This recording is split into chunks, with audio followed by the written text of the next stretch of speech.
I talk, you listen. Welcome to my one-man panel of madness.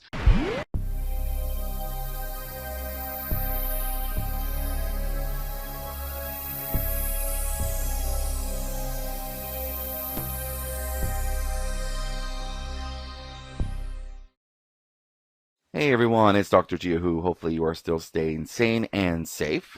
But this week, it's been kind of awesome for me because all three of my favorite fandoms have had some interesting news.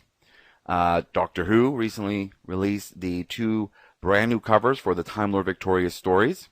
One of them, which of course has a very dashing 10th Doctor with an ood. Love an ood, right? So the first story, Doctor Who, The Night, the Fool, and the Dead cover. Pretty cool.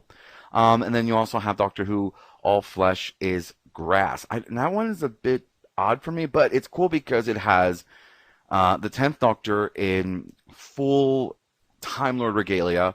You've got the 9th Doctor, and you also have the 8th Doctor and what seems like Daleks in the background. And the tagline for it is, even a Time Lord can't change the past. So that was pretty cool. Like, I'm excited for these new stories, and I love books. I love to read. But because so much of it seems, everything's going to be sort of intertwined, I guess. The stories, the books, the audios. But there's also that aspect of, I guess, escape rooms and things, which I still don't know whether or not we're going to get any of that here in the U.S. And, present situation being what it is, we may not. So it feels like some parts of the stories may not come to us. But anyways, the first book looks like to come out the 1st of October, and the next the 10th of December. And let's see what else comes through. I did read something that was kind of startling to me in a way, and that had to do with Chris Chibnall with regards to his stay on Doctor Who. And I'm doing some research on it to see if it is true that he actually has a 5-year plan, or has a 5-year plan for Doctor Who.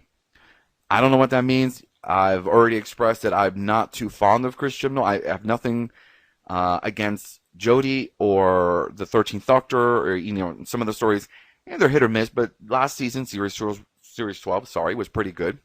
But I don't like the way Chris Chibnall is doing things with all the secrecy and trying to do so much stuff that I think he's creating more of a negative atmosphere. So I thought that maybe he would stay for 3, 4, but 5 years? I don't know. So we'll see. But at least we know that they're still in production. There hasn't been any major changes for Doctor Who, so that's pretty cool.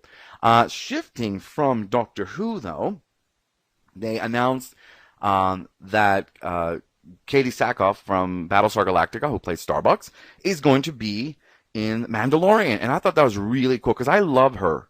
Loved Starbucks a lot in the new BSG. I thought she brought like a different aspect to it. I know it kind of got a little bit weird there towards the end, where she was maybe some kind of angel or deity or something. We're not really sure. But anyways, to see her now as Bo-Katan in The Mandalorian, I think it's going to be cool. That's one of those characters that I didn't really quite get in the Clone Wars, but seeing it in a live action setting, with Ahsoka Tano. And we also have Boba Fett. I think this next season of Mandalorian looks like it's already going to be pretty cool. There's a lot of stuff, but I wonder if it all has to do with the Black Saber, which we saw in the spoiler, by the way, if you haven't seen Mandalorian, in the last episode. Maybe it has something to do with that. And, of course, little baby Yoda, which is awesome.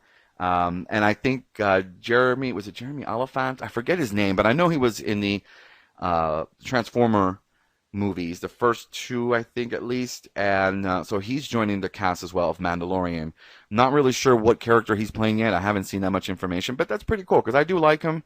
He's a well-rounded actor. He's been in a lot of things that I've liked besides science fiction, so that's pretty cool. But for me, I think the biggest thing that made me super excited yesterday upon hearing this, and that is that we are going to get a new Star Trek series starring Anson Mount, Ethan Peck, and Rebecca Romaine. So it looks like CBS actually listened to the fans, and I know they are. I would feel like CBS listens a little bit more than BBC.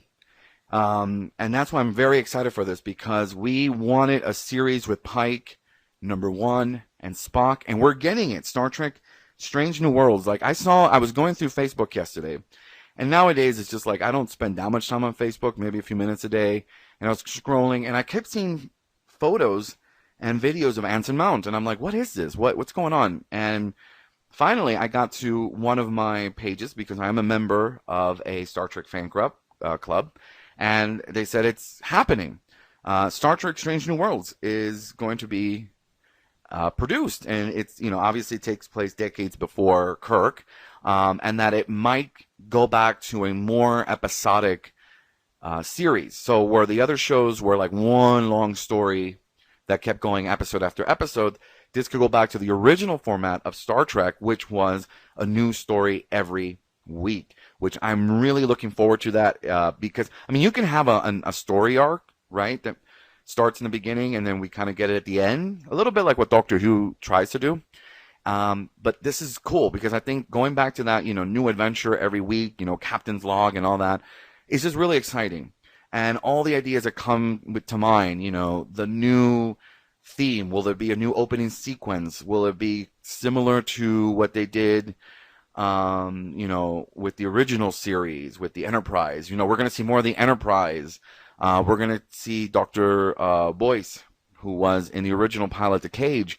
So there's a lot of really cool things that even just the first season alone, I'm sure will tackle.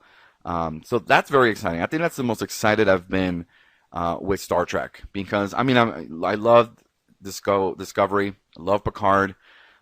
Really love Picard there towards the end. It was amazing, as I've said, and seeing Riker and everybody come back together was cool. But this new series has so much potential because there's so much about Pike we don't know. We know how it kind of started with him, with the Thelosians and all that, and we know how he or what ending he's going to meet. But it's cool to see everything in between before the ship goes to Kirk, and that's another possibility. Will we see perhaps another younger Kirk? We have a young Spock, and he's been a very fan favorite. So who knows? There could be a new, Lieutenant Picard, Kirk or something like that. So the possibilities are endless, and I'm really excited for this. I can't wait to see more information. We've already seen the Enterprise. We've seen the bridge of the Enterprise and how beautiful it looks with all its colors and lights. And even just in the short trek, there's a short trek with Spock and Number One, which is it's just so much fun. You see that there's this kind of connection between the two of them.